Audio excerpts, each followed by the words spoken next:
વર્ષો પહેલાંની વાત છે. એક રાજ્યમાં રાજાએ નગરના મુખ્ય રસ્તા પર બધાને નડતરરૂપ થાય એ રીતે એક મોટો પથ્થર મુકાવી દીધો. લોકોની પ્રતિક્રિયા જોવા માટે રાજા એક મોટા ઝાડની પાછળ વેશપલટો કરીને સંતાઈ ગયા. પથ્થર રસ્તાની વચ્ચે પડેલો હોવાથી ત્યાંથી પસાર થતા બધા જ રાહદારીઓને ખૂબ નડતો હતો. બધા પોતાનો બળાપો કાઢતા હતા. કોઈ રાજાને ગાળો આપતા તો કોઈ અધિકારીઓને ગાળો આપતા. પથ્થરની બાજુમાંથી બડબડ કરતા પસાર થઈ જતા, પણ કોઈ પથ્થરને ઉપાડીને એક બાજુ મૂકતા નહોતા.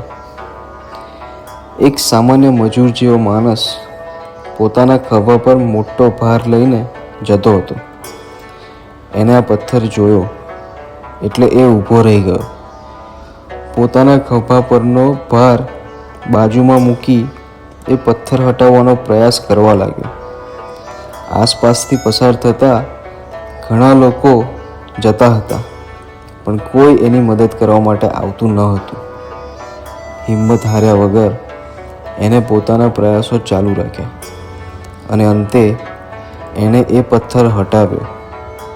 પથ્થરની નીચે એક નાની થેલી હતી. એને એ થેલીમાં જોયું તો થોડા સોનાના સિક્કાઓ અને એક ચિઠ્ઠી હતી. ચિઠ્ઠી હાથમાં લઈને વાંચવાની ચાલુ કરી.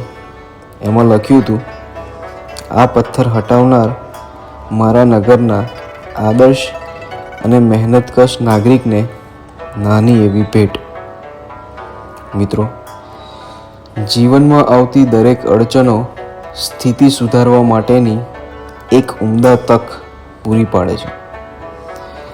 જે લોકો કપાળે હાથ દઈને તકની રાહ જોતા બેસી રહે છે, એના નસીબમાં આખરે તો કપાળ કૂટવાનું જ આવે છે.